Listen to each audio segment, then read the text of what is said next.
understand when I led you by the hand that I never made you go unless you wanted to. Come on now. Virgin High is a 1991 teen sex comedy directed by Richard Gabai and starring Richard Gabai, Tracey Dali, Cathrine Grace, Kent Burton, Jeff Bowser, Linnea Quigley, Tricia Stewart, Karen Marie De Palma, and Burt Ward. The film opens with two young lovers at the point. That's the Good Time Gospel Hour. Father, Daddy, Baba. Listen, buddy, if she's fallen asleep on your date, you failed. Hey, hey, hey! Wait a minute, what time was it last time I asked you? You know, 9:30 sounds kind of familiar, doesn't it? And what time was it the time before that? Uh-oh. What an idiot. They rush home and Christy talks to her father, Dick Grayson, who is sick of his daughter being dragged down by loser Jerry. So, the Kaminsky kid, I might have known. We didn't do anything wrong. Then it's time for this awkward boob scene. Holy handfuls! Nice reference, Bert. Jerry shares his sex game with his buds, one of which has no fucking soul. 10 years from now, you'll thank me for this, Christy. I think you'll find that a year without sex, drugs, and rock and roll is just what the doctor ordered. Anybody have to go potty before we leave? What was up with that hip movement?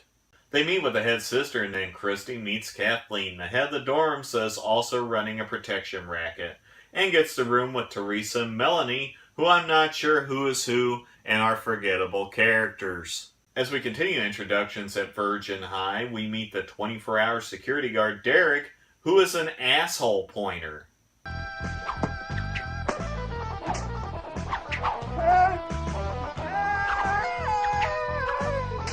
Holy bondage games, Batman! Jerry makes plans to break into Virgin High as Zoomer has Taco Bell shits in the stall. Christy has her first day and lo and behold, it's sex ed day. The sperm fertilizes the egg becomes a zygote becomes an embryo, the embryo becomes a fetus. The fetus grows, you get fat and have a baby. Are there any questions? For tomorrow, chapter 23 in the religion text, staying off the slippery slide to hell. Apparently I missed that class. I guess it's sex ed season because at Jerry's school... My name is Miss Bush. Sex education. Dog will hunt. Come on, let her get that bitch! Asshole with a guitar alert. Jerry, Theo, and Zoomer head to Virgin High to pick up chicks, but are stopped by high-class security. What about talking to those girls in the parking lot? Do you guys ever get horny? Christy? Go on. Damn, was this scene lit with a fucking flashlight? Meanwhile, Kathleen and Derek are getting the little Garda marching. Holy shit, it's a room. Oh yeah? What's your brilliant idea, Mr. Potato Chip up the butt? What? The next day, Jerry dresses like a priest and walks right in, inadvertently making the sisters think he is there to observe because the school is on the chopping block. At the same time, Dick calls to check on Christy, promising big money and no whammies. Jerry ends up teaching a class, pissing Christy off because he is fucking up her time at school. I stay out of trouble for 5 weeks, I talk to you for 2 minutes, and I'm back on a shit list again. How does this work? She is always pissed at this guy. Why does she put up with his bullshit? Why don't you just stay out of my life? Domestic violence. How dare you hit a priest! It's okay, sister. She was just... What were you just? It most certainly is not okay. Young lady, I am very, very disappointed with you. Jerry really does fuck everything up. Jerry then hears confessions. I imagined I was kissing Donny Osmond. That's hot. And my nipples, they stood firm and erect as the foamy waves washed over my body. Yes? And I suddenly realized I was madly aroused. This scene will continue for way too long. Is that Elvis on one side and John Wayne on the other? And I know you'll be happy with Father Goose's report. What is this Father Goose business? Well, you know, the priest you sent to look us over. I didn't send any Father Goose. And he's busted. Sisters and virgins, be on the lookout for an impostor priest who has infiltrated the academy under the guise of Father Goose. No, that's fine. I had no reason to see how the hell he got out of the school. I really appreciate you guys staying in with me tonight while I'm grounded. No problem. It's the least we could do. Yeah, and besides, it's not like we had 40 guys calling us for dates tonight. Yeah. You know what would really be neat? What? If 3 Greek gods came flying through that window right this minute. What a trio of horny 27-year-old high school seniors do. They set up a car wash to help pay for the upcoming formal, and you know where this shit is going. And act like it was fun. You said you liked my music. Jerry shows up to get his car washed with the top down that eventually descends into a water fight.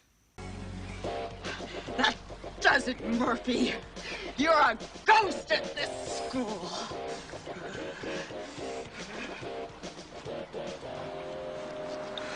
You're not gonna blame me for that, are you? So once again, Jerry has fucked up Christie's life.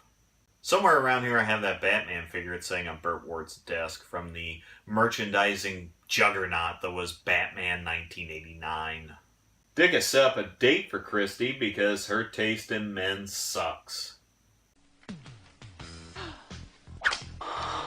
The bad boy, haven't you? No, Mommy, no. No. Now that scene has ruined my childhood. Jerry goes to the school again and snaps pics of Derek and Kathleen getting it on. He has no reason to do this at this point in the film. Unless he's a fucking pervert. His perversion does dumb him into finding out about the plan the pair have come up with to get revenge on Christie. We get to the day of the formal, I guess. This film is a mess. What's with the lighting in this thing? Did they shoot this through a telescope? Kathleen apologizes as part of her plan, which includes a gift to the school and a speech by Christie, who has only been at this school for 2 weeks. Jerry denies an offer to crash from his boys, leading me to wonder if he cared about Christie, and why is he him-hawing around about saving her from Kathleen's plan. Oh, that would mean not fucking her life up. We do get product placement from Pepsi and Nintendo. The formal sucks. It just sucks, and Christie's date is a low-rent Gary Busey, but he still hasn't managed to fuck up Christie's life, so why not? You got the cherry bombs? Yeah, all hooked up and ready to blow. All I have to do, set the timer. And the whipped cream.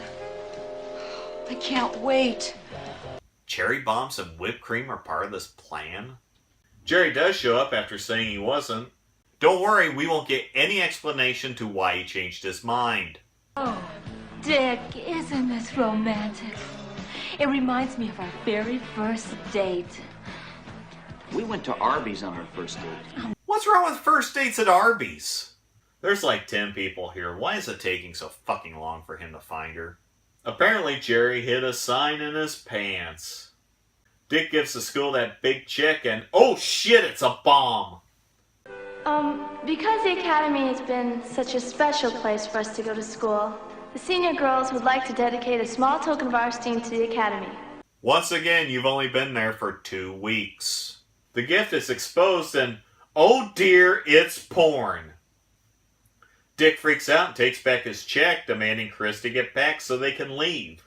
Once again, following the fallen dominoes leads to Jerry fucked everything up. Then this happens.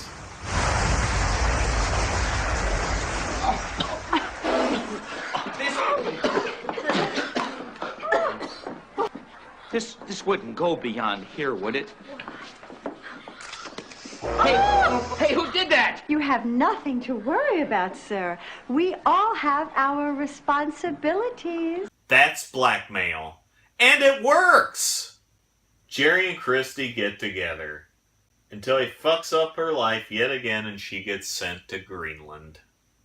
As teen sex comedies go, Virgin High is the lowest bar imaginable. Honestly, they took the bar out back, shot it, and buried it in the backyard. I don't expect great direction, acting, writing, lighting in movies of this ilk. But this film is amateur hour in a genre that doesn't really expect much out of you. The relationship between Jerry and Christy is an oddity. After Jerry screws up her life and causes her to get sent to Virgin High, she seems to thrive in her new environment and starts to turn around her life. Until Jerry shows up and pisses in the punch bowl. And she's always pissed at him throughout the movie. There's no real spark between the two of them, and the script doesn't really give you a reason to think there would be one. I can't figure out if star and director Richard Gabai was stretched too far between directing and acting, or if he just plain sucks. Oh well, at least this piece of shit is only 85 minutes.